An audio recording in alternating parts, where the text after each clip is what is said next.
They say the cruelest lies are the ones we tell ourselves. That tomorrow will be different. That family protects family. That love conquers all. I believed these lies for 25 years, until the morning my own blood counted silver coins while I stood barefoot in our kitchen, pretending not to understand what was happening.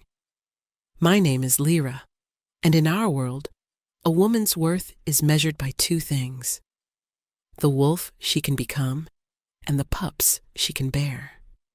I possessed neither. The morning mist clung to our cottage windows when I heard them arguing. My father's gravelly voice mixed with my stepmother Vera's sharp tones and my brother Marcus's nervous whispers. "The collector arrives at noon," Vera hissed. "Would you rather he take Marcus?" "At least he has a future." I kept kneading bread, though flour scattered across the worn counter. The collector, every pack feared that title. He came for the Alpha King's tribute. When harvests failed, he took bodies instead of coins. "She's still my daughter," Father protested weakly. "Your broken daughter," Vera corrected. 5 years of marriage, Garrett.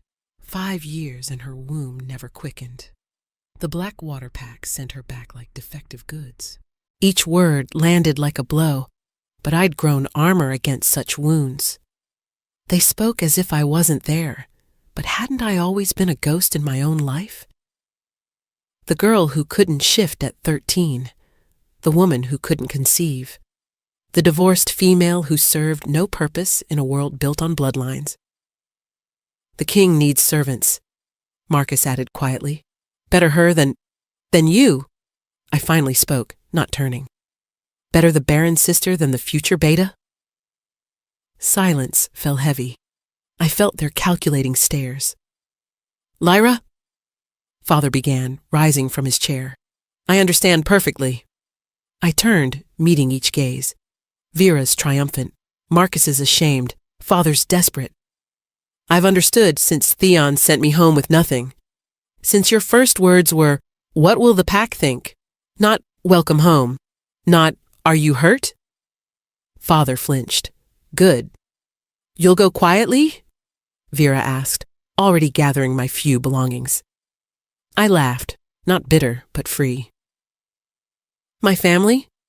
The ones who made me sleep in the storage room, who introduced me as the help at gatherings." Heavy footsteps echoed outside. A distinctive howl announced the collector's arrival. Through the window, I saw him, massive, scarred, with golden eyes that spoke of casual violence. Behind him waited an iron-barred wagon. "At least let her—" Marcus began. "No." I smoothed my dress, lifted my chin. "I'll take nothing from this house. I came into this world with nothing, survived a marriage with nothing, and I'll face whatever comes with nothing." The door exploded open. The collector filled the doorframe, his presence making our small kitchen feel like a cage. "The tribute?" "Me," I said, stepping forward. "I'm the tribute." But then something strange happened. His eyes narrowed, nostrils flaring. His massive frame went still, the stillness before violence or revelation. "You're the barren one. Not a question." Something in his tone made my skin prickle. "Yes." He studied me intently, then his lips curved into something that wasn't quite a smile. "Interesting. The king will be very interested." "Interested?" Father stepped forward. "But she's worthless." The collector's head snapped toward him with inhuman speed. "Worthless? You dare presume to know what the Alpha King values?" The temperature dropped. My family shrank back. "Take her belongings," the collector ordered. "I have none." "None?" He tilted his head, and I glimpsed something unexpected in those golden depths. "Respect? Then come as you are. The king is waiting." As I passed my family, the family that had just sold me, Vera grabbed my wrist. "Wait. Why would the king want?" I pulled free. following the collector into morning mist. But his parting words followed me, carrying weight that made my heart race. Because sometimes, little wolves, the universe has plans bigger than your small minds can comprehend. And sometimes what you call worthless, the king calls priceless. The wagon's bars loomed, but for the first time in 5 years, I didn't feel like a prisoner. I felt like something else entirely, something I didn't have a name for yet. The wagon rolled through territories I'd only heard about in fearful whispers. Each bump took me further from everything familiar, yet I felt no urge to look back. What was there to mourn? The collector Kane, he'd called himself, rode up front, occasionally glancing back. 3 other women huddled with me, each beautiful in ways that started wars. They clutched each other, tears mixing with expensive perfume. I heard he killed his last consort, whispered Alara, a redhead. Tore her throat out when she couldn't give him an heir. No, corrected a blonde girl, barely 18. He keeps them in underground cells, uses them until they break. I pulled my knees up, letting their terror wash over me without touching my heart. What more could be taken? My wolf never emerged. My womb never quickened. My husband had discarded me. My family had sold me. But their words painted a chilling picture of Alpha King Lucian Shadowmourne. Even his name carried weight, spoken like a curse. He'd taken the throne at 17 after his father's mysterious death. Some said patricide. Others whispered of darker things. All agreed he was ruthless beyond measure. Why did they take you? Alara asked, eyeing my plain dress, my calloused hands. You're not. I'm Barren, I said simply. Silence fell. The women exchanged glancespity mixed with confusion. Then why? Because the universe has bigger plans, I quoted Kane's words, though they made no sense. Night fell as we approached the capital.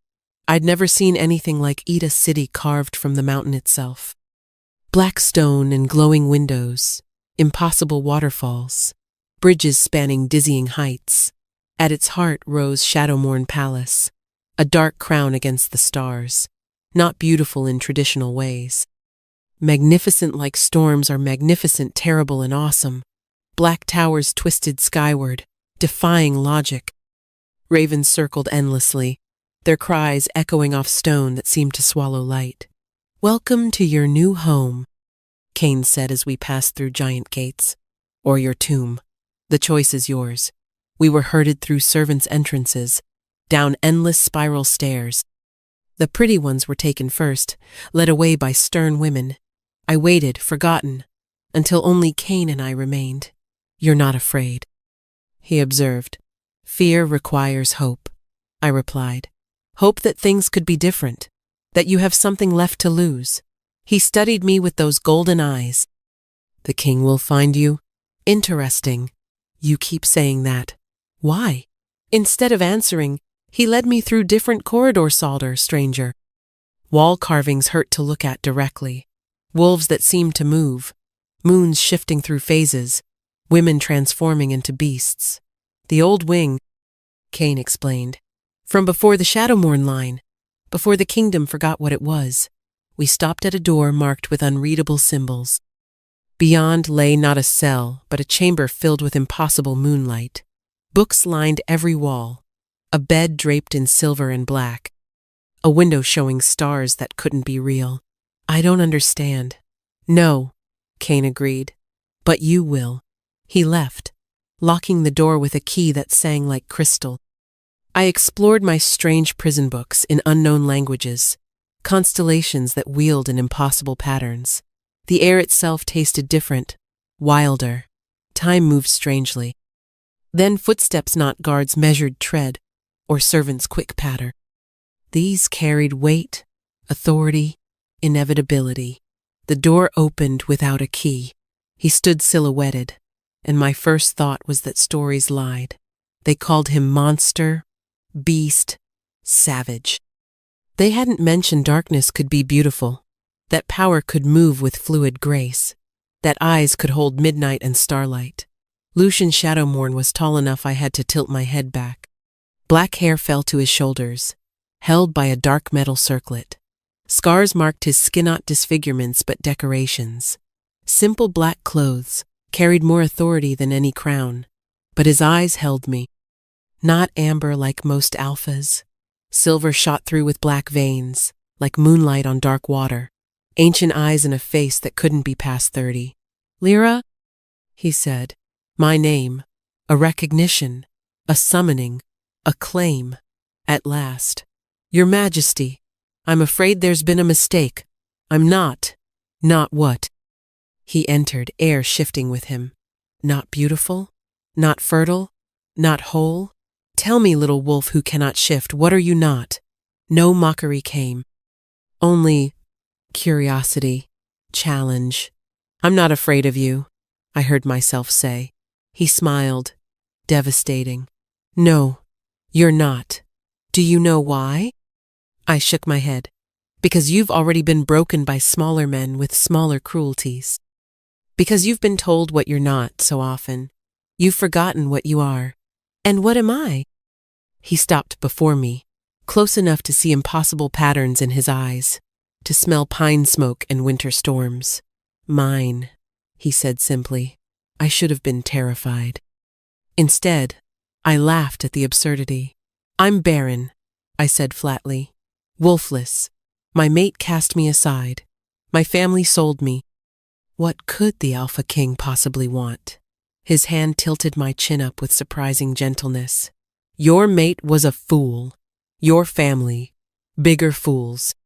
But tell me, Lyra, did anyone ever test what you truly are?" "I don't understand." "No," he agreed. "But you will. Tomorrow, you'll stand before the entire court. Every alpha, every person who dismissed you will watch as I claim you." My heart hammered. "Claim me? I can't give you heirs." "Can't?" His eyes flashed dangerously. "That word is banned here. You'll learn new words. Power. Destiny. Mate." "Mate?" I whispered. "Impossible. I had a mate. The bond broke. When he rejected what he couldn't understand." Lucian's voice dropped to a growl. "When he threw away treasure because he was too blind to see?" His hand cupped my face fully. The world tilted. Something electric passed between us not. The biological mate bond I'd shared with Theon. This was deeper, older, recognition at a cellular level. "What are you doing to me?" "Nothing you weren't born for. Tell me, have you wondered why your wolf never emerged? Why your womb never quickened? Why you've always felt incomplete?" I couldn't speak. Because yes, I had wondered, had felt that constant ache, like a song missing its final note. "Your bloodline is older than the Pack's," he continued. "Your family forgot, diluted it until it nearly vanished. But it called to me the moment Cain saw you.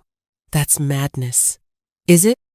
He stepped back, and I immediately missed his touch. "Sleep, dream.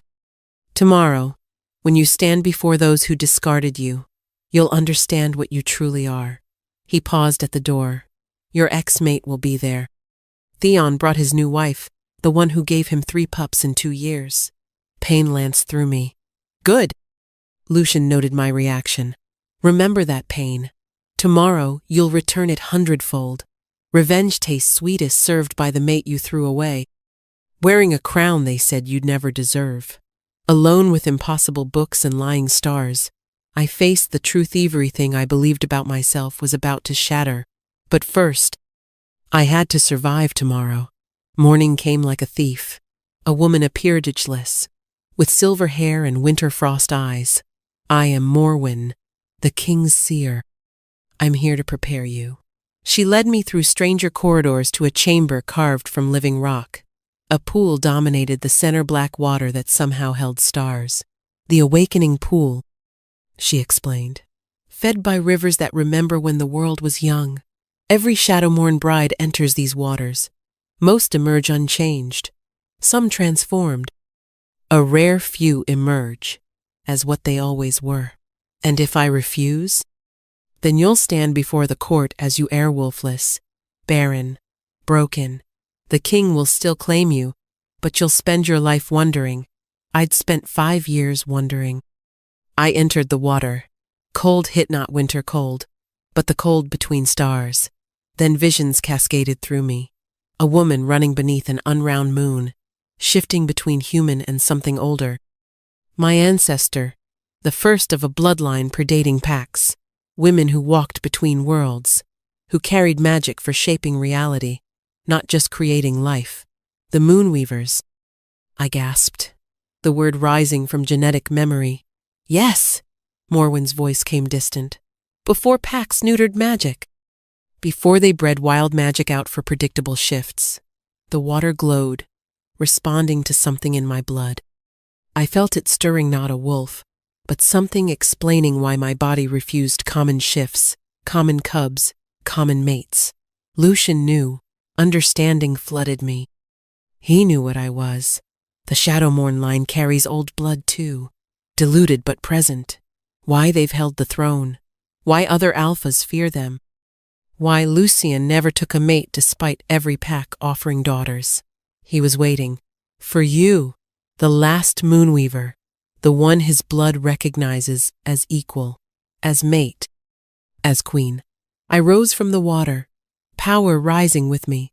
Not shifted forms or enhanced strength, but something older. Air shimmered with possibility. Stone hummed with recognition. For the first time, I felt whole. Morwen wrapped me in shadow and starlight robes. Now you're ready. But power recognized isn't power claimed. Before all who deemed you worthless, you must choose accept what you are, or remain what they made you believe. They dressed me in liquid night sky, constellation patterns shifting with each breath. The Queen's crown dark metal twisted with silver, unworn for 3 centuries. When they led me to the throne room's antechamber, I barely recognized my reflection. The plain woman was gone. Not traditionally beautiful, but compelling like storms.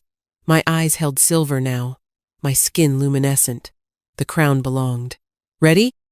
Cain asked. Every pack leader within 3 days' ride. Your former mate, your family, all gathered for what they assume is your humiliation. Through massive doors, I heard the crowd. Fragments reached me. The Barren one. Insult to offer her. Losing his mind. I've been ready for 5 years, I replied. I just didn't know what for. The doors swung open. Silence fell like a blade. The throne room was dark, magnificence black pillars rising to shadows, ravens in the rafters, their eyes gleaming. At the far end, on an obsidian throne, sat Lucian. Between us stood everyone who dismissed me as worthless. I began the long walk. My father huddled with Vera and Marcus, faces cycling through shock and disbelief. Pack leaders who'd sympathized when Theon cast me aside, secretly relieved their bloodline stayed untainted. And there, among honored guests, Theon himself. 5 years had been kind to him. Golden hair still caught light. Green eyes sparkled with easy confidence. Beside him, his new mate young, pretty, fertile, hand resting on her swollen belly with their 4th pup. Our eyes met. I saw recognition dawn, shock, confusion, realization that the woman he'd discarded walked toward the throne wearing a queen's crown. I didn't smile. Didn't acknowledge him beyond that glance. He was past. I walked toward future. Whispers rose. Is that her? The Barren one? Impossible. She looks different. What's that crown?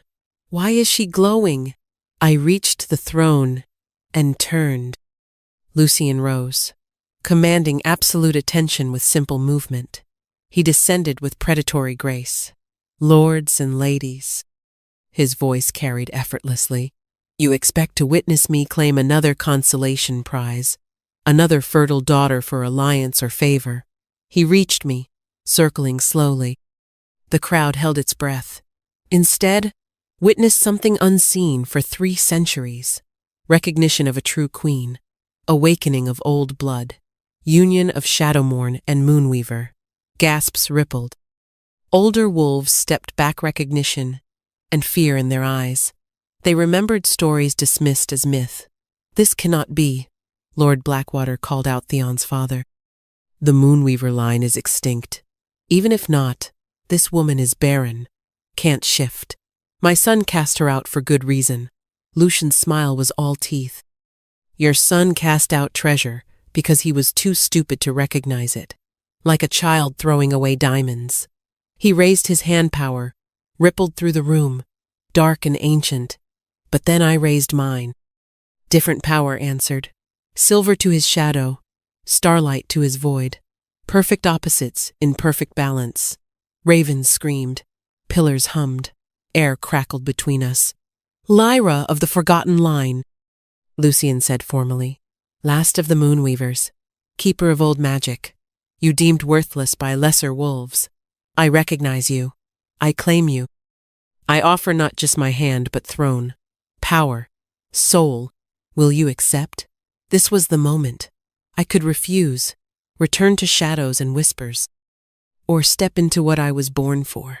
I looked at Theon, his fertile wife, the life I was supposed to want, then at my father, the family who'd sold me.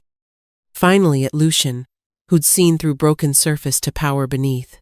I accept, I said, my voice carrying its own power, but not as possession, not as consolation, not as less than equal. I accept as queen, as moonweaver, as the mate your blood has called for. His grin was fierce, proud, feral. I would have you no other way. He kissed me before the entire court. Not gentle political alliance or desperate new love, but claiming and recognition, binding powers that shook the palace foundations. When we parted, the world had shifted. I saw it in their eyes, fear, awe, sudden recalculation. Behold your queen, Lucian commanded. Any who challenge this union may do so now. Silence stretched taut. Then Theon stepped forward, face twisted with rage and regret. This is farce, he snarled. She's barren, worthless. I know I wasted 5 years trying to breed her. Whatever tricks, whatever illusion, doesn't change what she is. Broken, defective, mine to discard. Power erupted from my instinctive, like a sleeping giant stirring. Silver light blazed. Theon flew backward, slamming into a pillar with a crack that echoed. Yours? I stepped forward, crowd parting. I was never yours. You were placeholder while my blood waited for its match.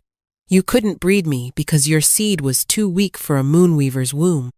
Couldn't hold me because your soul was too small. I stood over him as he struggled to rise. But I should thank you. If you hadn't thrown me away, I might have spent my life pretending to be less. Might never have discovered I wasn't broken just too much for a lesser wolf. Lyra, my father's voice trembled. What have you become? I turned. What I always was. What you were too afraid to see. What you sold for 30 pieces of silver. We didn't know. Marcus stepped forward ashamed. You feared. You conformed. You threw away a gift. I looked at each father, stepmother, brother, but I forgive you. They blinked, shocked. Your cruelty led me here. Your blindness cleared my sight. Your betrayal taught me family isn't blood its choice, and I choose him. I returned to Lucian, the one who saw not what I lacked but what I was. We ascended together. Shadows writhed, reforming into 2 equal thrones. Let it be known.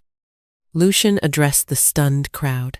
The age of single rulers ends today. Old blood runs true. Any who challenge our reign you're welcome to try. Ravens screamed approval. Pillars sang. One by one, every wolf including my family, including Theon, dropped to their knees. Long live the king. Long live the queen. But as they dispersed, I caught something in Lucian's eyes. Knowledge unshared. A secret. What aren't you telling me? His smile was gentle, but his eyes held storms. Awakening your power was easy. Keeping Itand you alive when other kingdoms learn what you are, that's where our real story begins. Thunder rolled across clear skies. Ravens took flight. And somewhere distant, I heard howls of things not quite wolves, welcoming their lost daughter home. The testing began at dawn. I woke to my bedroom transformed. Where elegant furniture stood, raw forest now grew. Ancient trees cracked through marble, moss-covered walls.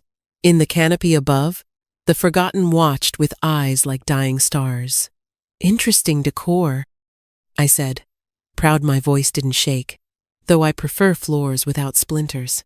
A laugh echoed from everywhere and nowhere. Not human, not animal, something between that prickled my skin. The last moonweaver cried, a voice whispered. Begged. Broke. The last moonweaver wasn't me. I stood, grateful for my nightgown. Are we doing this here? Or somewhere with better lighting? Silence. Then the world shifted. I stood in an impossible clearing. 3 moons wheeled above in different phases. Silver grass sharp as knives beneath my feet. The forgotten emerged creatures of terrible beauty. Part wolf, part raven, part woman, part shadow. Every moonweaver must prove worth, the largest said. Beautiful once, before time and power twisted her beyond mortal comprehension. Bloodline means nothing if spirit is weak. Define weak. I've been called that before. Funny how I'm still standing. She smiled. Too many teeth. Brave words. Let's see if power matches tongue. First test. Control. Air shimmered. Figures materialized. Theon, young and handsome. My father, disappointed. Vera, sneering. Still broken. False, Theon said. Pretending you're special. Worthless girl, father added. Should have drowned you at birth. Barren waste, Vera hissed. Taking space meant for real wolves. They circled, words a familiar symphony, but something was different. Words that once cut deep now merely annoyed. This is the best you can do? I asked. Phantoms of people whose opinions stopped mattering when they sold me? The figures shifted recent wounds? Noble ladies whispering, guards suspicious. Even Lucian, cold calculation replacing warmth. She's a fraud, Phantom, Lucian said. I needed a symbol. Did she really think a king could love something so damaged? That stung, but I noticed his power signature was wrong flat. Not the real darkness, with silver lightning. You're not him, I said. You're my fear's given form, and I don't care. Power burst from me. Silver light burned phantoms away. The forgotten stumbled back. Surprised. Impressive, she admitted. But control isn't just power. It's restraint. Second test. Compassion. The clearing became my burning village. Wolves ravaged streets, tearing apart those who couldn't shift. Screams mixed with howls. A child ran past, pursued by a massive wolf. I moved between them. The wolf skidded to a halt, snarling. Move, Moonweaver. This is natural order. Strong consume weak. Natural order? I laughed without humor. Nothing natural about slaughter. Make me. Power coiled, begging release. I could destroy this wolf. The old me wanted to. But, no. I knelt at the wolf's level. I won't fight, but I won't move. If you want that child, go through me. When you taste my blood, you'll taste truth. Strength without mercy is just another weakness. The wolf lunged. I closed my eyes. The world dissolved. Back in the silver clearing, the forgotten watched with respect. Most choose violence, she observed. Most haven't spent their lives receiving violence. I know what it does. I won't become what I despise. Final test. Truth. The clearing became a mirror showing truth without mercy. I saw myself truly.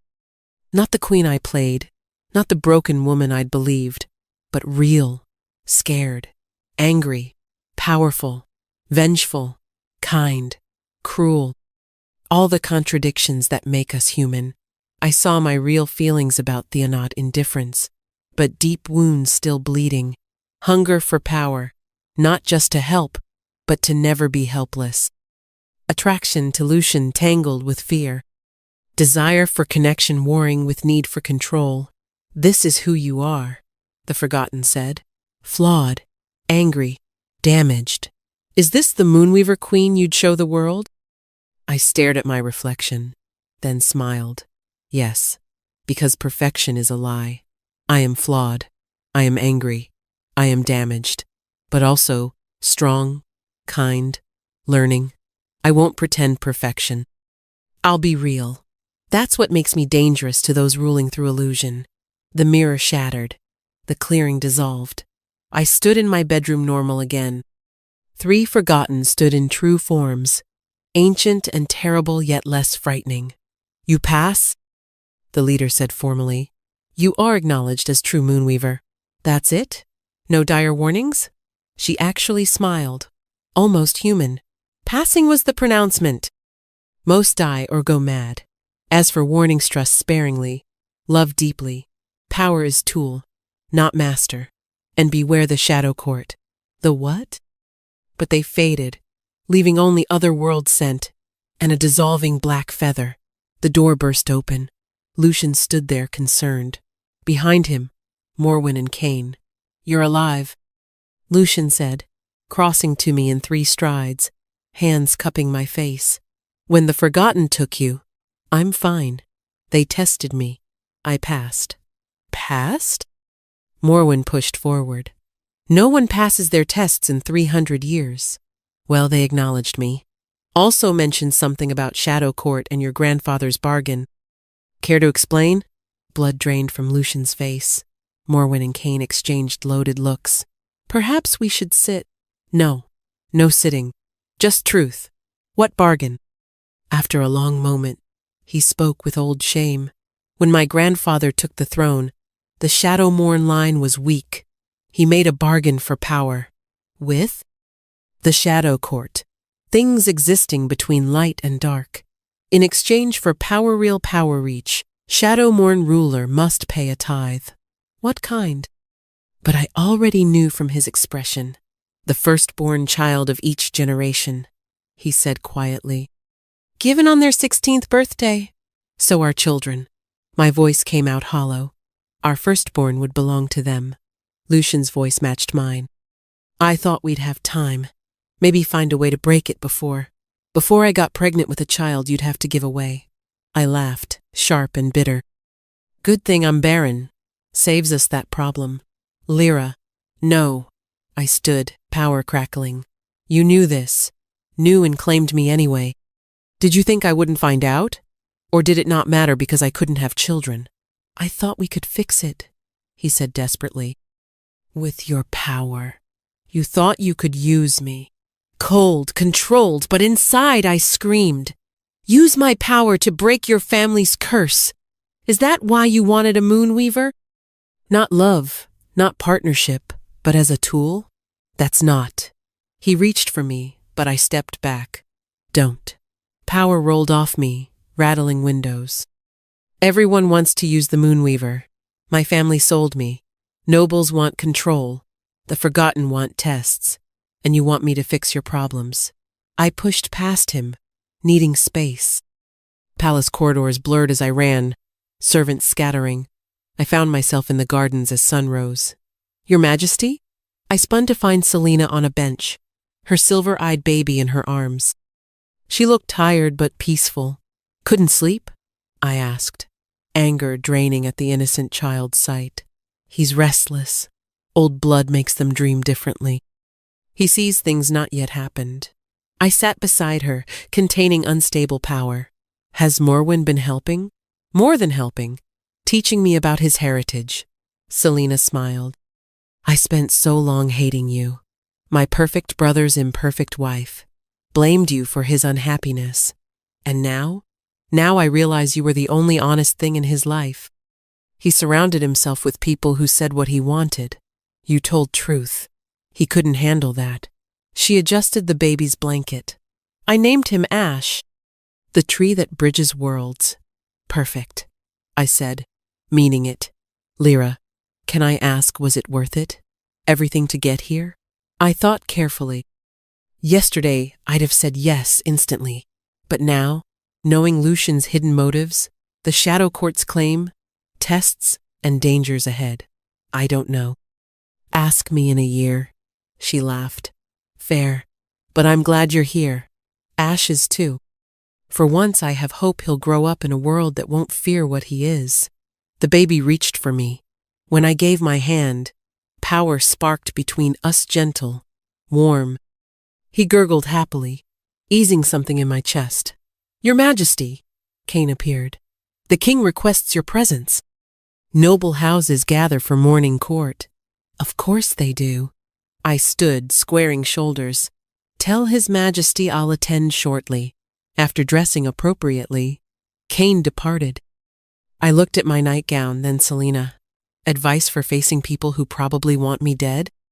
She grinned, showing family resemblance to Theon but genuine where his was calculated.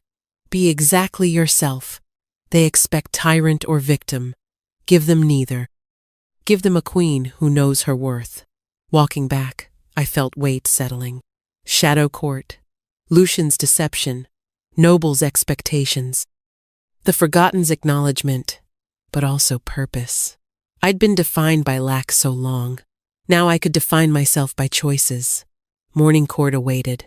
Lucian would be there. We'd face each other across the gulf of secrets. Nobles would test, probe for weakness. Let them. I'd been tested by beings older than memory, faced deepest truths without breaking, discovered betrayal where I'd hoped for belonging and still stood.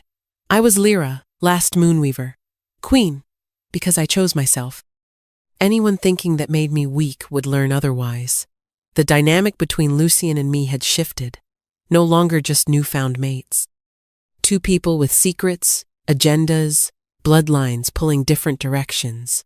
But fine. I'd navigated complicated dynamics my whole life. The difference now, I had power to shape outcomes.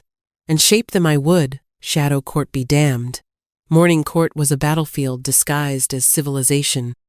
I entered through main doors, dressed in twilight fabric shifting purple to midnight blue. The star and shadow crown sat heavy.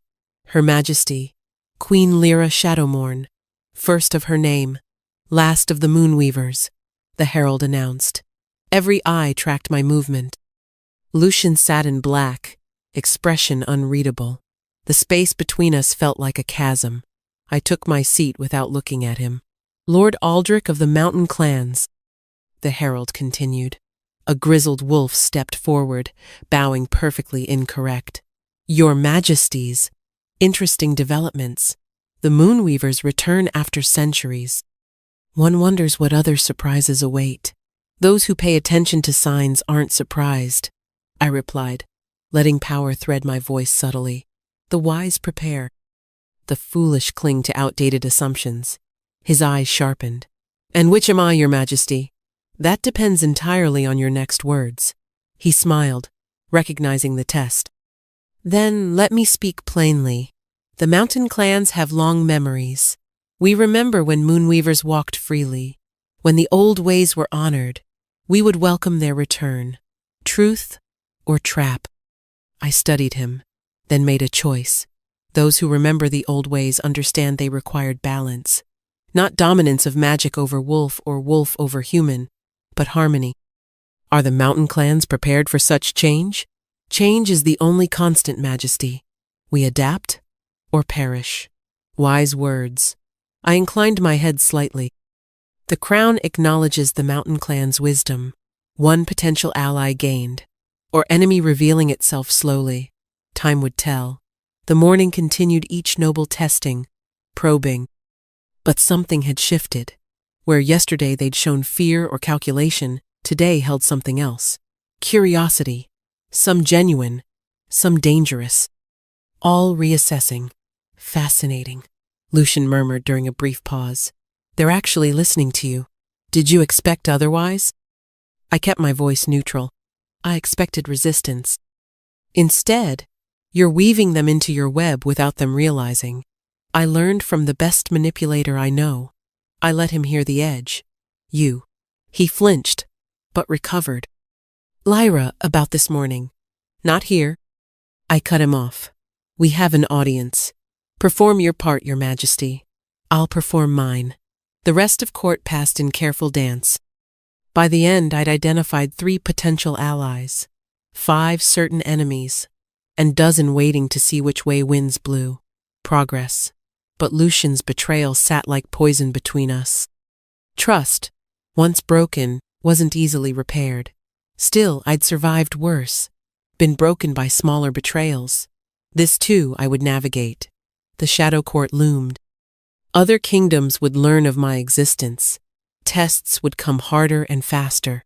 But today, I'd prove something to myself. I didn't need anyone's validation. Not Lucian's, not the nobles, not even the Forgottens. I was enough, exactly as I was. Flawed, angry, powerful, real. And that terrified them more than any perfect queen ever could. Days blurred into a strange rhythm. By day, I held court and navigated political waters. By night, Lucian and I performed the perfect royal couple, while the Shadow Court's threat hung between us like a blade. "You can't avoid me forever," he said one evening, catching me in the library I'd claimed as sanctuary. "I'm not avoiding you. I'm protecting myself." I didn't look up from the ancient text about Shadow Court bargains. There's a difference. "Lyra, please. Let me explain." "Explain what?" "That you saw a broken woman and thought perfect. She can't have children anyway? So the Shadow Court can't claim them? Or did you hope my power could break your curse before that became an issue?" He sank into the chair across from me. For once, the perfect king looked haggard. "Both. Neither. It's complicated. Then uncomplicate it. I dreamed of you," he said quietly. "Since I was 7, the seeing pool showed me a brown-eyed woman who'd become silver-eyed. My mate. My equal. When Cain found you, I knew. So you collected me like a tool." "No." His voice turned fierce. "I recognized you. Yes. I hoped we could break the bargain. Yes.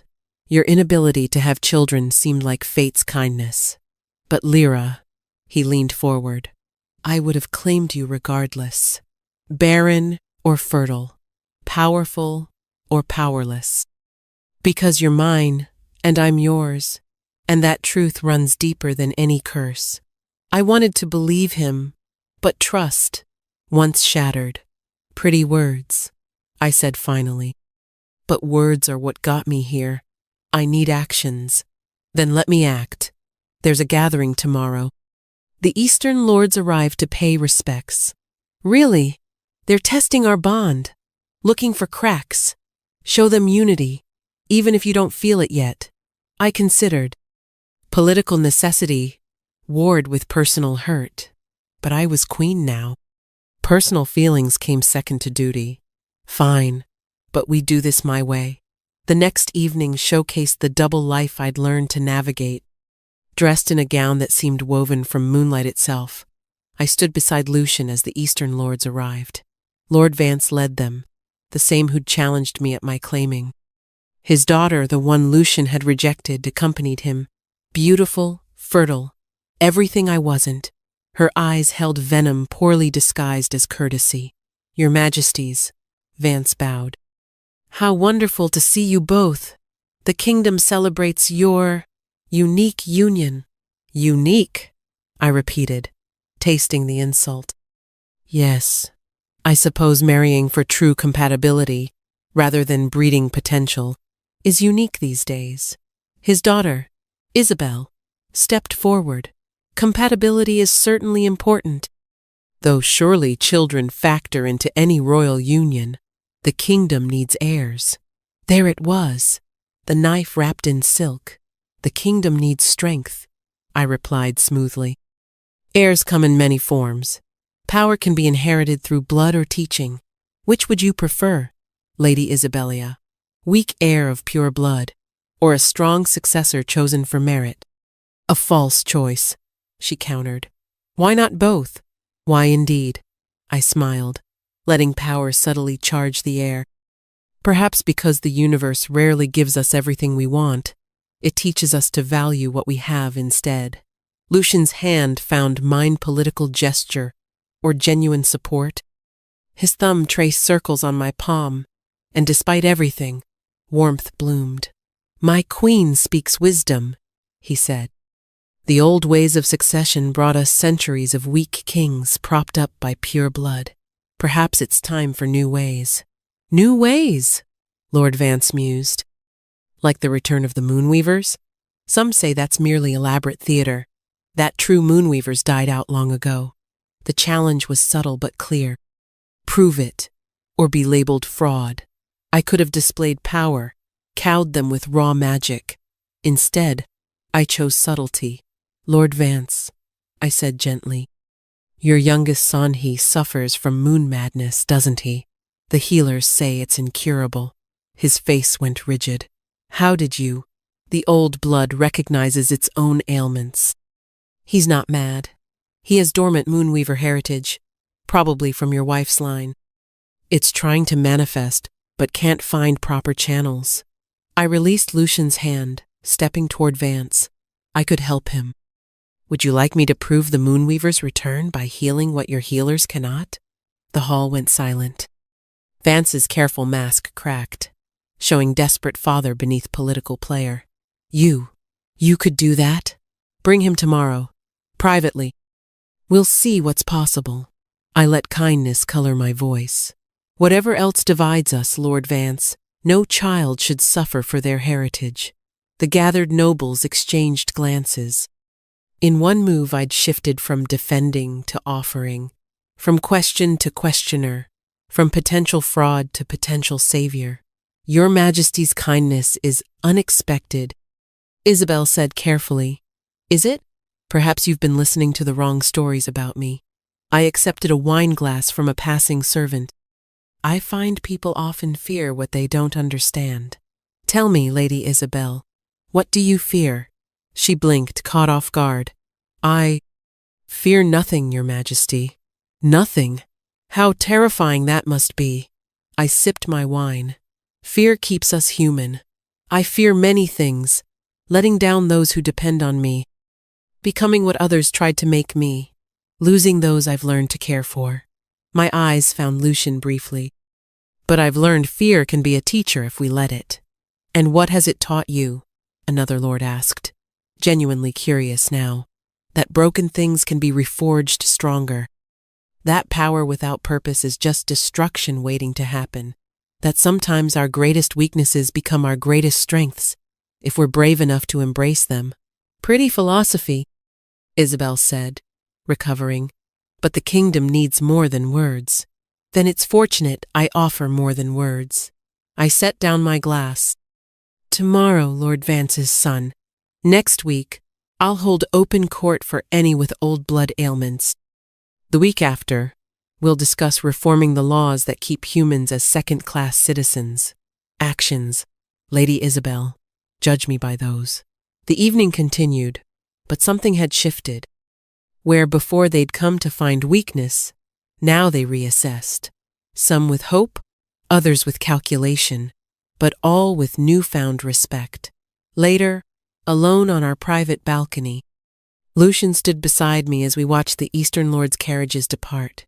That was masterful, he said quietly. You turned their attack into opportunity. I learned from watching you, I admitted. The king who makes enemies into allies through unexpected kindness. Is that what we are? Enemies? I turned to study him. Moonlight caught his features, softening the harsh angles. I don't know what we are. The mate bond pulls me toward you, but trust. Trust takes time to rebuild. I have time, he said simply. All the time you need. What about the Shadow Court? Do we have time before they come collecting? His jaw tightened. I'm working on it. There are old texts, older allies. We'll find a way. We? I challenged. We, he confirmed. Whatever else stands between us, Lyra, we face the Shadow Court together. I won't let them take our children. Children we can't have, I reminded him. Can't? He smiled sadly. You banned that word, remember? The Moonweavers were full of surprises. Who says their last daughter won't surprise us all? I wanted to argue, but exhaustion won. Tomorrow would bring Lord Vance's son and new challenges. The double life of public unity and private distance would continue. But tonight, standing in moonlight with the complicated man who was both my greatest support and deepest betrayal, I allowed myself a moment of peace. Lucian, I said as he turned to leave. Yes? Thank you for having my back tonight. even when I don't have yours yet. His smile was worth kingdoms. Always, my queen, even when you hate me. Especially then. He left, and I remained on the balcony, watching stars wheel overhead. The double life was exhausting. But perhaps, someday, it might become single truth. Perhaps. Lord Vance arrived at dawn with his son.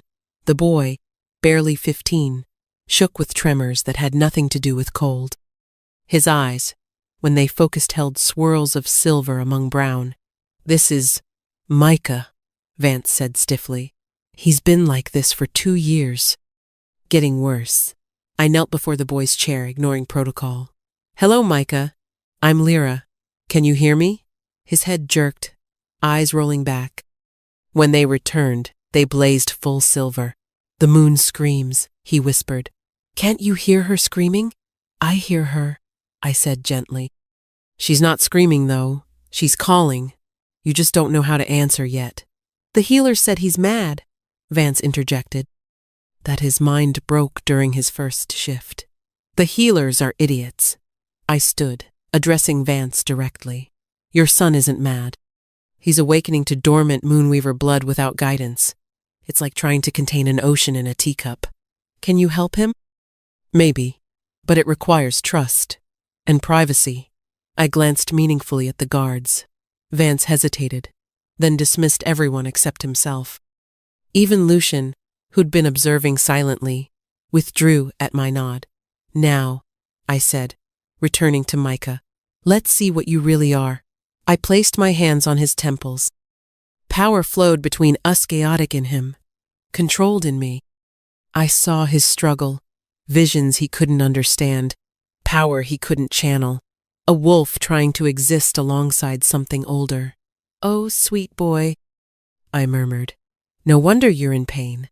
In his mind, I built walls not to contain but to organize, channels for power to flow safely, spaces for wolf and moonweaver to coexist. It was exhausting work, requiring precision and care. Hours passed. Sweat beaded my forehead. Vance paced, occasionally stopping when Micah cried out. Finally, I pulled back. Micah's eyes opened brown again, but with permanent silver flecks. Clear, sane, whole. "Father?" His voice came out hoarse but lucid. "What happened?" I had the strangest dreams. Vance crashed to his knees, gathering his son close. The proud lord wept openly, clutching the child he'd thought lost. "Thank you," he said brokenly. "Thank you, Your Majesty. I owe you everything." "You owe me nothing," I corrected. "But Micah will need training. The old blood is stable now, but it must be nurtured. Send him to me twice a week. We'll ensure he grows into his gift safely." "Of course. Anything." Vance stood, helping Micah up. The boy moved normally now, tremors gone. "Your Majesty, I misjudged you. My loyalty is yours." After they left, I slumped in my chair, drained. Healing broken Moonweaver blood took more than I'd expected.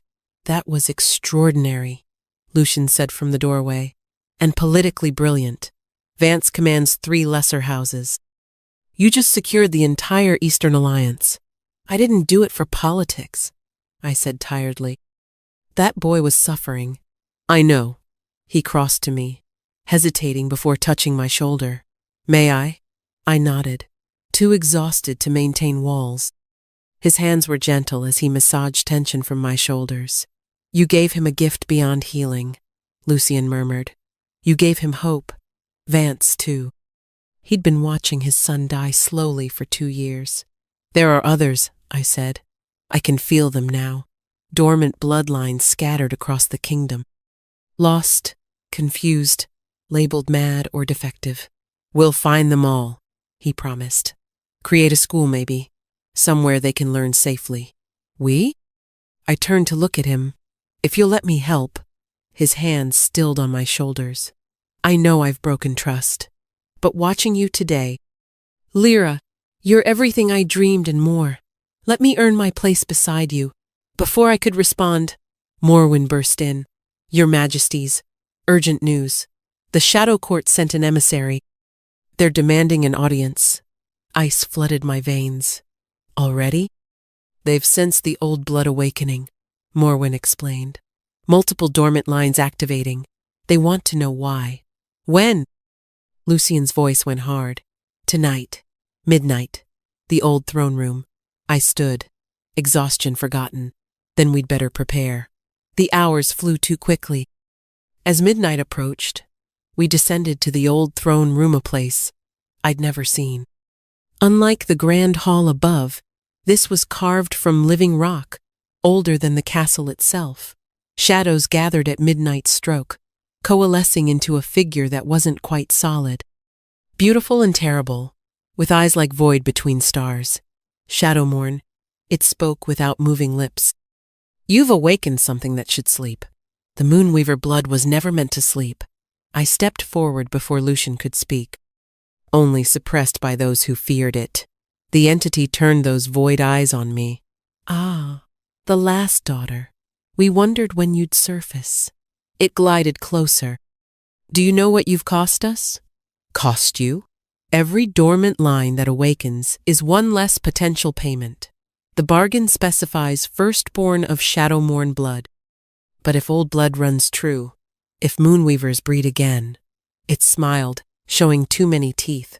The quality of tribute decreases. Understanding dawned horribly. You prefer broken bloodlines, easier to claim, to corrupt. Clever girl.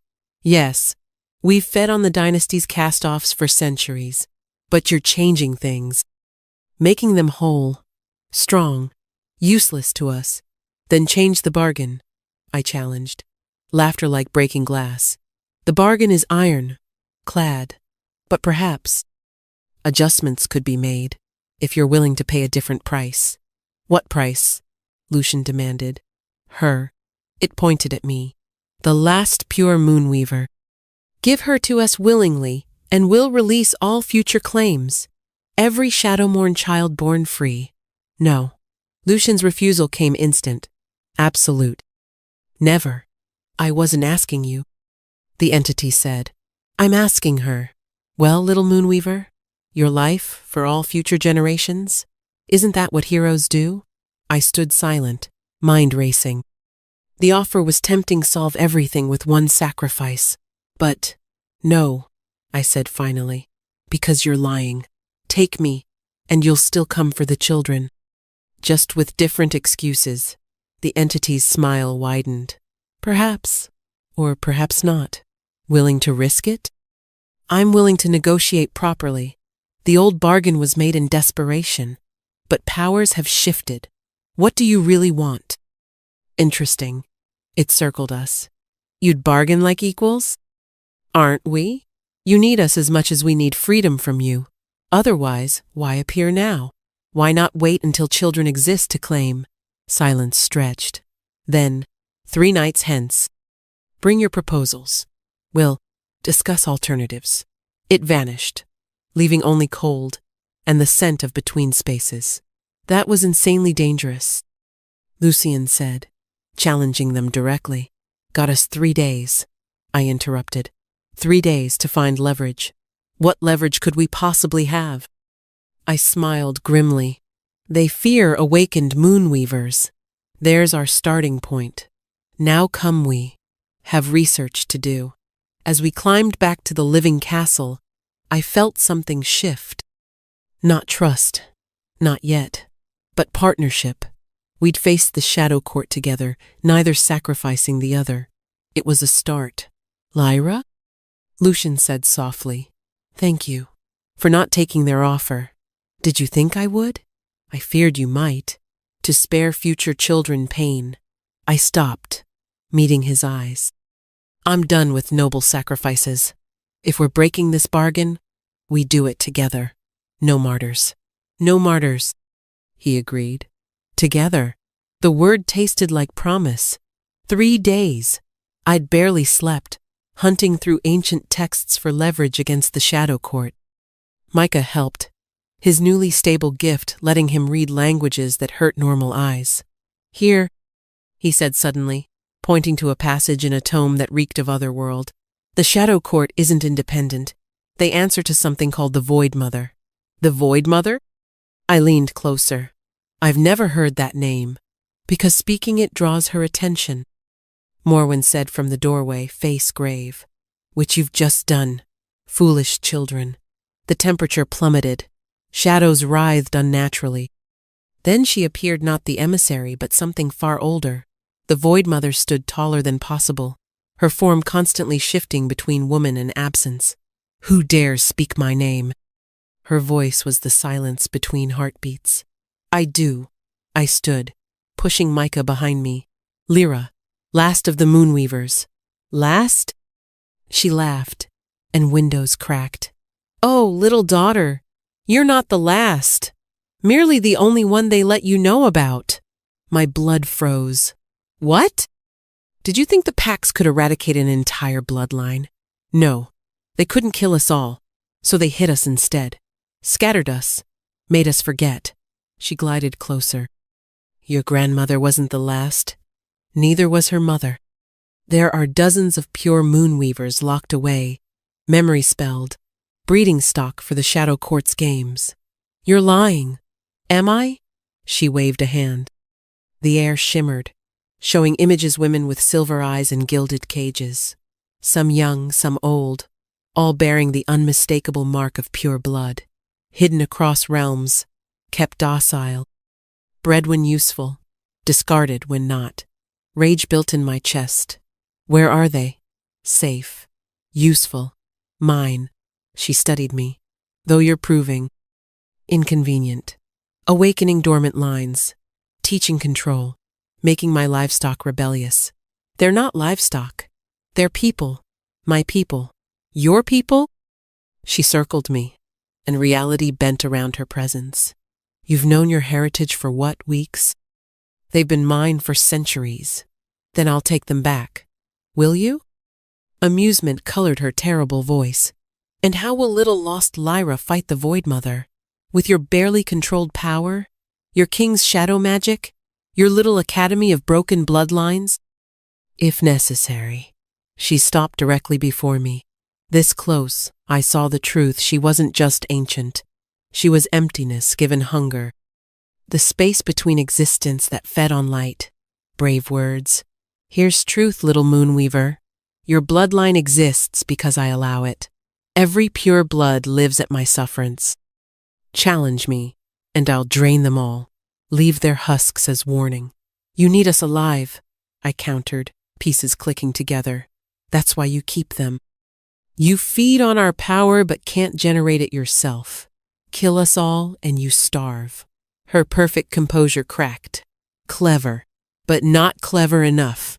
Yes, I need Moonweavers. But I don't need them whole, or sane, or willing. More images women screaming silently, power being pulled from them like thread from a spindle. My stomach churned. So what do you want? I forced steadiness into my voice. Originally? Status quo. Your king's firstborn is scheduled. Occasional drainage from my stock. Balance maintained. She paused. But you're disrupting things. Making waves. So new terms. Stop awakening bloodlines. Stop your little healing crusade. Accept your place in the order of things. And if I refuse, then I'll demonstrate why the Pax feared us both. Her form expanded, filling the room with hungry void. I'll drain every drop of power from every hidden Moonweaver. Leave their bodies on your doorstep. Make you watch as the bloodline truly dies. You'd destroy your own food source? I'd survive lean centuries to make a point. Would you survive the guilt? Before I could respond, Lucian stepped from shadows I hadn't seen him enter. Enough, the Void Mother turned. Ah, the Shadow King. Come to protect your mate? How touching. How useless. Not protect. Negotiate. He moved beside me, power rolling off him in waves. You want status quo maintained. We want freedom from the bargain. There's middle ground. Is there? She seemed amused. Speak your terms. Release the pure bloods. All of them. In exchange, we'll establish willing tributaries. Moonweavers who give power freely, in measured amounts. Sustainable for you. Survivable for them. Willing cattle? How novel, she considered. And the firstborn clause? Void. Children stay with parents. But in each generation, one will serve as conduit, channeling power to you without being consumed. Lucien, I warned. We hadn't discussed this. Trust me, he murmured. Then louder. Well, you get reliable feeding. We get our people back. Everyone survives. The Void Mother was quiet so long I wondered if time had stopped. Finally, interesting, but trust requires proof. A test of good faith. What test? She smiled. Terrible and beautiful. The Moonweaver comes to my realm. Alone. Sees my livestock. If she can free even one through her own power, I'll consider your proposal. Absolutely not, Lucien said immediately. I'll do it, I said simultaneously. We glared at each other. Lyra? No. It's a trap. Everything's a trap. But those women, me family, they're suffering. I won't leave them. How touching, the Void Mother purred. The broken bird wants to save her flock. Tomorrow midnight. Come alone, or don't come at all. She vanished, taking the cold with her. I sank into a chair, overwhelmed by revelations. Living moonweavers, hidden centuries, fed upon like cattle. You can't go, Lucien said flatly. I have to. It's suicide. Maybe. But I won't abandon them. I met his eyes. Would you abandon your people? His jaw clenched. That's different. How? Because losing you would. He stopped, running hands through his hair. Just don't go. Please, give me another option. Any other option that saves those women. Silence answered me, because we both knew there wasn't one. I'll prepare, I said finally. Research defenses against void entities. Train with Morwen. I have 24 hours to become strong enough to free at least one. And if you can't, then at least I'll have tried. I stood, exhaustion weighing heavy. That's more than anyone's done for them in centuries.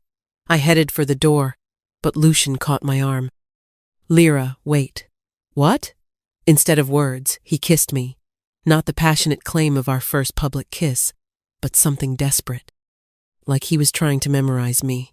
Come back, he whispered against my lips. Whatever happens in that realm, come back to me. Why? I needed to hear it. After all the secrets, the broken trust, I needed truth. Because I love you, he said simply. Not for your power, not for what you can do for the kingdom. Just you. The woman who laughs at impossible odds, who heals broken children, who challenges entities that could unmake reality, because it's right. My heart cracked. Lucien, I know trust takes time. I know I failed you. But Lyra, if you don't come back, I'll tear apart dimensions to find you. The Shadow Court, the Void Mother, reality itself, nothing will stop me. No martyrs, I reminded him. We promised. No martyrs, he agreed. So come back. We'll face whatever comes together. I kissed him once more, pouring everything I couldn't say into it. Then I left to prepare for war. 24 hours to become strong enough to challenge the Void Mother in her own realm, to free women who'd been prisoners for centuries. To prove the last Moonweaver was worth more than all who'd come before. No pressure at all. Midnight arrived like an executioner. I stood in the old throne room, dressed in armor Morwen had found Moonweaver battle gear from centuries past, silver mesh that sang with protective enchantments. Last chance to reconsider, Lucien said. He'd stayed with me all day, helping prepare, teaching shadow defenses. Neither of us mentioned it might be our last day together. You know I can't. I checked the weapons at my belt, silver daggers that could cut between realms. Crystals charged with raw moonlight. Then I'm coming with... No. I touched his face gently. She said alone. Break that condition, and those women die. I hate this, he said roughly. Hate sending you into danger I can't share. Now you know how I felt about the Shadow Court secret. The words came out softer than intended. Helpless. Angry. Terrified for someone you... Someone you what? His eyes searched mine. Someone I love, I admitted. Despite everything, because of everything, I love you too. His breath caught. Lyra. The air tore. The Void Mother appeared, smile sharp as winter. Touching, but time's up. Come, little moon weaver. Your family awaits. She extended a hand that wasn't quite there. I took it, feeling reality slip away like water. The last thing I saw was Lucian reaching for me as dimensions folded. Then nothing. Then everything. I stood in a place that defied description. Not darkness implied the absence of light. This was the absence of existence itself. Only the Void Mother's will gave it shape, and that shape was horror. Cages stretched endlessly. Each held a woman, some barely older than children, others ancient beyond measure. All had silver eyes. All stared at nothing with the blank gaze of the soul broken. Behold your heritage, the Void Mother said. 43 pure bloods, some taken as infants, some bred here, all mine. I approached the nearest cage. The woman inside couldn't have been 30, but her eyes held centuries of emptiness. When I touched the bars, she flinched. Hello, I whispered. I'm Lyra. I'm here to... No one comes, she interrupted, voice rusty from disuse. Only the hunger comes. Always the hunger. How long? I asked the Void Mother. How long has she been here? Time moves differently in my realm. She's been mine for 50 years? 100? Does it matter? Rage built in my chest. Their names. Tell me their names. Names? She laughed. They're numbered. Easier to track inventory that way. I moved from cage to cage, fury growing with each blank stare. These women were me what I could have been. Sold, discarded, forgotten. But where I'd found power, they'd found only endless consumption. Choose quickly, the Void Mother prompted. Which one will you try to save? You get one attempt. I studied each cage, looking for any spark of awareness. Near the back, I found Hera girl who couldn't be 16, newer than the rest. Her eyes still held defiance beneath the emptiness. That one, I decided. 37? The Void Mother seemed amused. Taken last winter. Still fights during feedings. Amusing but tiresome. Very well. The cage dissolved. The girl 37 stumbled out, legs weak from confinement. I caught her, feeling the echoes of drained power in her bones. What's your real name? I asked gently. I don't. She shook her head. Mira. I think. Everything's foggy. Mira. I gripped her shoulders. I'm going to get you out, but I need you to trust me. Trust? She laughed brokenly. I trusted my parents. They sold me to men who brought me here. My story. All our stories. The eternal song of women deemed worthless. Then don't trust me, I said. Trust yourself. Trust the power they couldn't quite steal. It's still there, buried deep. Help me find it. I placed my hands on her temples, diving into the wreckage of her mind. The Void Mother had been thorough walls everywhere, channels blocked, power siphoned but not destroyed. They needed the source intact to feed from. This won't work, the Void Mother observed. I've had months to break her. You have minutes. I ignored her, focusing on Mira's core. There a spark of silver, wrapped in so many barriers, it looked like a dark pearl. I began unweaving, using techniques Morwen taught me. But each barrier I removed, 2 more appeared. The Void Mother's work was masterful, cruel, efficient. Give up, she suggested. Accept the natural order. Some are predators. Some are prey. No. I dug deeper, power flowing from me to Mira. We're not prey. We're not cattle. Pain exploded through me. The Void Mother had struck, her touch draining. I felt my power being pulled away, exactly as she'd done to countless moonweavers. Foolish child, she crooned. You think you're special? Different? You're just the next meal. But as my power drained, something unexpected happened. It hit Mira's barriers from inside. Pressure building. The stolen power recognized its sister, responded to its call. No, the Void Mother hissed. That's not possible. I pushed harder, letting her drain me. My power flooded into Mira, overwhelming the carefully constructed barriers. They shattered like spun glass. Mira screamed. Silver light exploded from her, raw and uncontrolled but free. The nearest cages rattled. Other women stirred, sensing change. Stop, the Void Mother commanded. You'll destabilize everything. Good, I gasped, falling to my knees. The drain was agony, but Mira was glowing now, her power returning in a rush. I remember, Mira whispered. I remember who I am. What I am, what they took. She turned to the Void Mother, and for the first time in centuries that ancient entity stepped back. You fed on us, Mira said, voice gaining strength. Made us forget, made us weak. But she gestured to me. She reminded me, power shared multiplies, power hoarded diminishes. You forgot that, parasite. Careful, child, the Void Mother warned. I could unmake you with a thought. Could you? I struggled to my feet, supported by Mira. Or have you grown dependent on easy feeding? When did you last face a moonweaver who remembered her strength? The Void Mother's form flickered just for a moment, but we all saw it. Doubt, fear, the predator realizing the prey had teeth. This changes nothing, she said, but her voice held less certainty.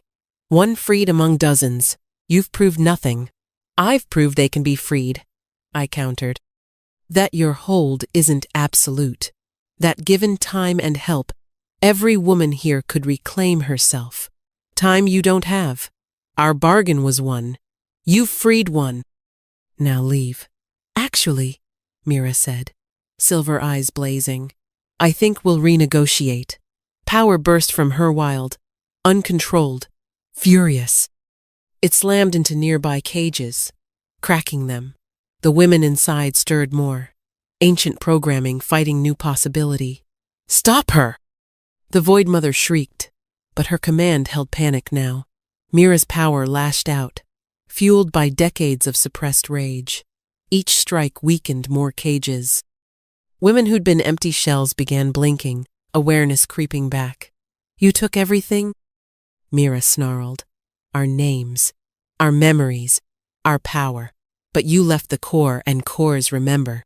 The Void Mother struck, dark tendrils wrapping around Mira. But I intervened, my depleted power still enough to shield. We stood back to back, two moonweavers against the hunger of void. Enough! The Void Mother's form expanded, filling the non-space with terrible presence. You want war? I'll show you why your ancestors surrendered. Reality twisted. Pain beyond description flooded through me. But in that agony, I felt something else. The other women responding. 41 caged moonweavers sensing the battle, their buried powers stirring. Feel that? I gasped to Mira. They're waking up. Impossible, the Void Mother snarled. But we heard the doubt. One cage cracked, then another. Women who'd been prisoners for centuries began remembering who they were beneath the hunger's touch. Enough. The Void Mother's voice shattered several cages completely. Leave. Now. Take your freed pet and go, or I'll drain you both to husks. I wanted to fight for all of them. But Mira was weakening, her newfound power burning too hot. And the Void Mother, despite her fear, still commanded this realm. This isn't over, I promised the waking women. I'll come back. We'll come back. All of us, free and strong. Empty promises, the Void Mother hissed, but her certainty was cracking. She gestured sharply. Reality folded. Mira and I tumbled through dimensions, landing hard on the throne room floor. Lyra! Lucian was there instantly, pulling me into his arms. You're alive. Who is this? Mira, I managed. One of many. We have to go back. The others are where they've been for centuries. The Void Mother's voice echoed without form. But you've made your point. Let's discuss new terms. She materialized, smaller now, controlled but visibly shaken. You disrupted my realm, cracked cages that held for lifetimes. That shouldn't be possible. Moonweaver power shared multiplies, I said, steadying myself against Lucian. You forgot that, feeding on isolated women. But together? We're stronger than your hunger. Perhaps. She studied Mira, who glared back defiantly. Very well. New bargain. I released them all of the mover time. 1 per month. In exchange, the Shadowmourne Firstborn Clause transfers to voluntary service. Each generation provides 1 willing conduit for a year. No permanent damage. All of them freed immediately, I countered. Voluntary service, yes, but only 6 months. And they choose when. You're hardly in a position. 41 Moonweavers, I interrupted. Awakening. Angry. How long before they break free themselves? How long before they come for you? Silence stretched taut. Finally, 20 per year, voluntary service of 9 months. Final offer. I looked at Mira, at Lucian, at Morwen, who'd appeared in the doorway. All nodded. Deal, I said, but I choose the release order, and they come to me, not dispersed. Agreed. The Void Mother's smile was bitter. You've won this round, little queen, but power has prices. Remember that when your gathered sisters want more than freedom. She vanished. I collapsed, exhaustion hitting like a mountain. But Mira caught me, her strength returning. Thank you, she whispered, for reminding me who I am. Thank you, I replied, for being brave enough to remember. The next hours blurred, healers tending wounds. Mira settling into guarded quarters, messages sent about incoming refugees, and through it all, Lucian never left my side. You did it, he said quietly as dawn broke. You actually did it. We did it, I corrected. Your negotiation bought us room to breathe. 20 Moonweavers a year. 20 powerful, traumatized women looking for purpose. He squeezed my hand. Ready to lead them? No, I admitted. But I'll learn. We'll learn. Together. Together, he agreed. But even as hope bloomed, I couldn't forget the Void Mother's warning. Power has prices, and 43 Moonweavers, freed after centuries of torment, would want more than just sanctuary. They'd want revenge, justice, revolution, and honestly, I couldn't blame them. The real challenge wasn't freeing them. It was what came next. 6 months passed. 20 Moonweavers now called the palace home, each recovery a delicate process. Some, like Mira, reclaimed themselves quickly. Others remained shadows, power freed but spirits still caged. She won't eat. Selena reported about the latest arrival, a woman named Celia, who'd been captive for 2 centuries. Just stares at walls. Give her time, I advised, though my heart ached. And keep Ash near. The children helped them remember joy. My makeshift academy had grown. Dormant bloodlines came seeking training. Freed Moonweavers learned control. Even some nobles sent daughters, finally accepting that power came in many forms. But tonight, larger concerns loomed. The Grand Assembly, every pack leader, kingdom representative, and allied territory gathered to witness something unprecedented. Nervous? Lucian asked, adjusting my crown. We'd grown closer these months, trust rebuilding slowly but surely. Terrified, I admitted. We're asking them to overturn centuries of law, to accept Moonweavers as equals, to embrace what they feared. They'll listen. You've proven our worth 20 times over. Have I? Or am I just the current novelty? He turned me to face him. You're the queen who healed their children, who freed the enslaved, who negotiated with entities they couldn't even name. Trust yourself. A knock interrupted. Your Majesties, Kane announced. They're ready. The throne room had been transformed, no longer just Shadowmourn's seat of power, but a gathering place for all bloodlines. Moonweaver banners hung beside pack sigils. The rescued women stood along one Walmy sisters, in all but blood. I took my throne, Lucian beside me. The crowd fell silent. Lords and ladies, I began, voice carrying. 6 months ago, you witnessed something you believed impossible. Tonight, I ask you to witness something harder change. Murmurs rippled through the assembly. For centuries, packs have ruled through strength and conformity. Bloodlines deemed valuable or worthless based on narrow definitions. Tonight, that ends. Lord Vance stood. Your Majesty, while we appreciate your unique contributions, surely you're not suggesting. I'm not suggesting anything, I interrupted. I'm declaring.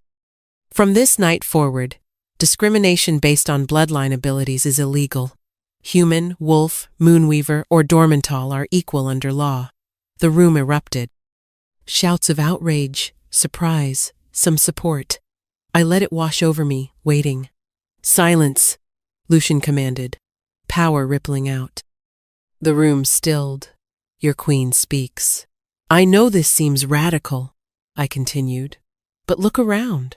Lord Vance, your son thrives because we embraced his difference. Lady Chen, your daughter's madness was dormant moonweaver blood. She now leads healing circles. Lord Rodriguez, your weak nephew commands shadow magic that rivals ancient masters.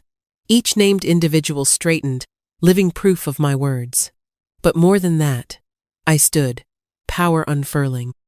We face threats beyond pack borders. The Void Mother was just the beginning. Ancient powers stir, drawn by our changing world. We need every gift, every bloodline, every difference united. Pretty words, Lord Blackwater sneered Theon's father. Still bitter. But power structures exist for reasons. The strong lead, the weak follow. Nature's law. Nature's law? I laughed. Then let's discuss nature. Mira? She stepped forward, power crackling. 200 years ago, I was weak, sold for having fits. Those fits? Moonweaver awakening. The Void Mother fed on me for decades. Yet, I survived. Weak or wrongly defined? One example, Blackwater began. Shall we make it 20? I gestured to my freed sisters. Each has a story. Each was discarded. Each survived horrors you can't imagine. Weak or tempered by trials you were too strong to face. What do you want from us? A younger lord asked. Truly? Acceptance. Integration. Children taught all bloodlines have value. Laws protecting the vulnerable instead of exploiting them. Unity. And if we refuse? I smiled coldly. Then you'll face the future alone. The Moonweavers won't disappear again. We won't hide. We'll build our own communities, our own power structures. And when the ancient threats come, and they will, Kome don't ask for our help. Silence stretched. Then, unexpectedly, Theon stood. Older now, humbled by years. She's right, he said quietly. I speak as one who learned too late. I threw away treasure because it didn't match my expectations. Don't repeat my mistakes. His father turned purple. You dare. I dare speak truth. Theon met my eyes. I was wrong. The packs were wrong. If we don't change, we'll face extinction not from enemies, but from our own blindness. One by one, others stood. Vance first, then Chen, Rodriguez. Younger lords who'd seen change work, older ones who'd witnessed their grandchildren thrive under new ways. Not all. Blackwater and his allies remained seated, faces dark with rage. But enough. More than enough. Then let's vote, I declared. All in favor of the integration laws? Hands rose. A clear majority. The measure passes, Lucian announced. From this night, all bloodlines stand equal. But even as hope soared, I caught movement in the shadows. Assassins moving fast. Silver blades aimed at the freed Moonweavers. No! I moved without thinking, power exploding outward. But I wasn't alone. Every Moonweaver responded instantly. 21 women who'd survived the Void Mother's hunger weren't helpless victims. Light blazed. Attackers flew backward. In seconds, The assassination attempt became a statement. We weren't weak, we weren't victims. We were power incarnate, and we protected our own. Anyone else? I asked the shocked assembly. Any other demonstrations needed? Blackwater's face showed calculation replacing rage. Even he could count power when it blazed before him. The integration laws stand, he said grudgingly. The pacts, accept, not embrace, not celebrate, but accept. For now, enough. As the assembly dispersed, Lucian pulled me close. That was either brilliant or insane. Both, I admitted, but necessary. Change never comes gently. No, he agreed. But you've started something that can't be stopped. Ready for what comes next? I looked at my sister's freed women already planning, teaching, building, at the mixed bloodlines mingling freely, at a future being born from the ashes of tradition. No, I said honestly, but that's never stopped me before. He laughed, kissing my temple. My revolutionary queen, what would I do without you? Rule alone and make terrible decisions, I teased. Undoubtedly. His expression grew serious. Lyra, there's something I need to ask. With the Shadow Court bargain amended and the integration laws passed, my heart skipped. Was he? Your Majesties. A messenger burst in. Ships on the horizon, flying the Crimson Empire's flag. The moment shattered. The Crimson Empire, ancient enemies who'd outlawed all magic centuries ago. Of course they'd come now, when we'd shown our power openly. How many? Lucian demanded. 50 warships, Majesty. And more coming. I met Lucian's eyes. The proposal would wait. War had come to our doorstep. But as I looked at my gathered sisters, at unified bloodlines standing together, I smiled grimly. They wanted war? They'd get it, but not the war they expected. Not against divided packs and hidden moonweavers, against something new, something unified. Something they'd never faced before. Let them come. The Crimson Empire's armada darkened our harbor. Their admiral's terms were simple. Surrender all moonweavers for execution, or watch the kingdom burn. Predictable, I said, studying war maps with my council. They fear what they can't control. We can't match their numbers, Kane reported. 50 warships, each carrying 100 soldiers, against our, what? 1,000 wolves and 21 moonweavers? 22, Mira corrected. Celia broke through last night. She's ready to fight. I smiled. Another sister reclaimed, but Kane was right, numbers weren't in our favor. Your Majesty, Lord Vance entered, surprisingly humble. The Eastern Pacts offer alliance, all of them. Your healing of our children hasn't been forgotten, and the Northern clans stand with you, Lady Chen added, as do the Western territories. Hope bloomed. Even Blackwater? Even him, Vance confirmed. Faced with foreign invasion, Pack loyalty runs deep. We might squabble internally, but outsiders threatening our own? Never. How many? Lucian asked. 8,000 wolves, 2,000 human auxiliaries, and, Vance hesitated, 15 dormant bloodlines requesting activation. They want to fight as moonweavers. My sisters and I exchanged glances.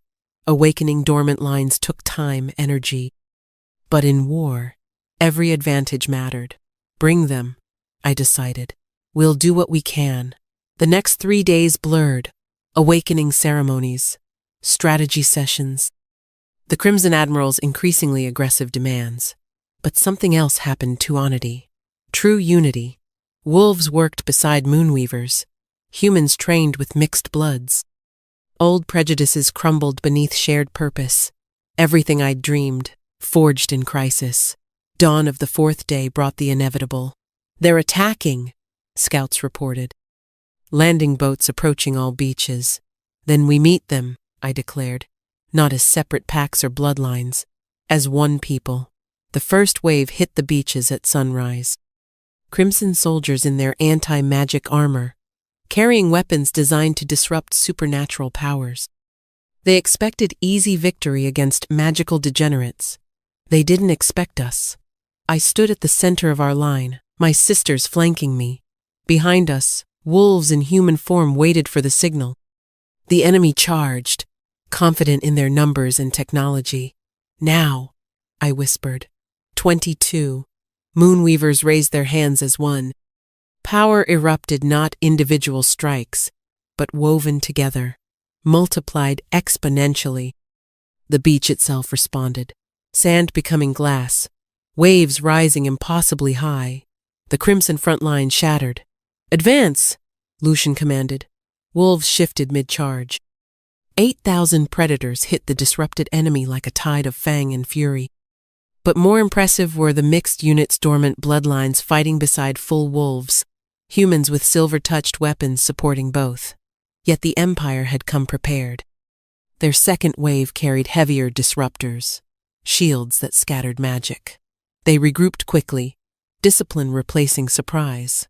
"Your Majesty!" Selena appeared, ash in her arms despite the danger. "He's glowing." The baby was indeed glowing, silver light pulsing with each heartbeat. Other Moonweaver children throughout the kingdom would be doing the same, I realized, responding to the massive power output. "The children," I breathed. "They're amplifying us." Not fighting, they were too young, but their untrained power sought outlet, found it in strengthening their elders. Every Moonweaver felt it, strength doubling, tripling. "Impossible!" The Crimson Admiral snarled from his flagship. "Magic has limits." "Your magic might," I called back, voice carrying impossibly far. "But we're not using magic. We're using birthright, legacy, the power you tried to extinct." I reached deeper, feeling not just my sisters, but every drop of old blood in the kingdom responding. The network Lucian and I had built, now bearing fruit. Together, I commanded. What happened next would be debated by historians for centuries. Some called it miracle, others, evolution. I called it inevitable. Every Moonweaver, dormant or active, young or old, linked. Power flowed between us like shared blood. The wolves felt it too, their own magic intertwining with ours. Even humans touched by proximity found themselves connected. We were no longer individuals. We were legion. The sky itself cracked. Reality bent. The Crimson Fleet found themselves not in water but suspended in air, held by collective will. Their disruption technology, designed for individual targets, overloaded instantly. "Yield," I commanded, and my voice was the voice of thousands, or be removed. The Admiral, dangling hundreds of feet above water, yielded, but victory wasn't in their surrender. It was in what came after. "We could destroy you," I announced, still speaking with unified voice. "Erase your empire for threatening our children, but we're not you. We don't extinct what we fear." Slowly, carefully, we lowered their ships to water, disabled but not destroyed, defeated but not dead. "Go home," I continued. "Tell your emperor what you've seen. Magic isn't dying, it's evolving. And if you come again, we won't be merciful twice." They fled. As our connection gradually released, I found myself on my knees, Lucian supporting me. Around us, wolves howled victory. Moonweavers embraced. Humans cheered, not as separate peoples, but as one. "You did it," Lucian murmured. "True unity." "We did it," I corrected, then smiled. "Though I could sleep for a week." Later, he said. "First, I believe we were interrupted earlier." My heart stuttered as he knelt beside me. From his pocket came a ring knot, elaborate, just silver and shadow twisted together. "Lyra," he began, "you've shattered every expectation, broken every barrier, united the impossible. Will you do one more impossible thing and marry me? Properly this time? Not for politics or bloodlines, but because I love you?" Through exhaustion, joy bloomed. Yes, the cheer that rose could probably be heard in the Crimson Empire. 5 years later, I stood on the same beach where we'd won our freedom. But now, instead of blood in the sand, children played wolf pups and Moonweaver babies and human youngsters. all together. "Mama!" a voice called. I turned to see my daughter running toward me, silver eyes bright with excitement. "Look what I can do!" She held out her hands. Light danced between them, not pure moonweaver silver or shadow-worn darkness, but something new, something unprecedented. "Beautiful Luna," I praised, scooping her up. "But remember, power is for protecting, not showing off," she recited. "I know, Mama." Behind her, her twin brother Dusk practiced shadow, walking with Lucian. Both our children, miracles the healers couldn't explain. The barren woman who'd given the kingdom heirs. "Your Majesty?" Mira approached, now my closest advisor. "The 42nd Moonweaver arrives tomorrow. Only one left. Only one sister still trapped. But she'd be free soon." The Void Mother kept her bargains grudgingly. "And the new territories?" I asked. "3 more kingdoms request alliance. Word-spread soonity makes us stronger than division ever could." I smiled, watching our mixed families play. 5 years ago, I'd been sold for 30 silver, told I was worthless, broken, barren. Now I was queen, mother, uniter of bloodlines, breaker of old ways. But most importantly, I was myself. Not despite my supposed flaws, but because of them. They'd shaped me, strengthened me, led me here. "Mama?" Luna asked. "Why are you crying?" "Happy tears, Moonbeam," I assured her. "Sometimes joy is too big for just smiling." Lucian joined us, Dusk on his shoulders. "The council can wait," he declared. "Family beach day is sacred. The king skipping duty?" I teased. "Scandalous. The king is learning priorities from his queen," he replied, kissing me softly. "And she's usually right." "Usually?" "Always," he corrected, laughing. As we played in the sand, our children shrieking with delight, I thought of that scared woman in her father's kitchen. If she could see this, see who she'd become, what she'd built, the love she'd found, would she believe it? Probably not. It was too fantastical. Too impossible. Too perfect for someone worthless. But that was the best part. The broken bird hadn't just learned to fly.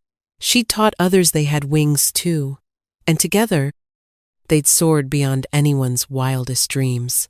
Sometimes, the universe really did have bigger plans. Sometimes, being sold for silver led to treasures beyond gold. Sometimes, the very things that made you worthless were what made you priceless. I was living proof. The end.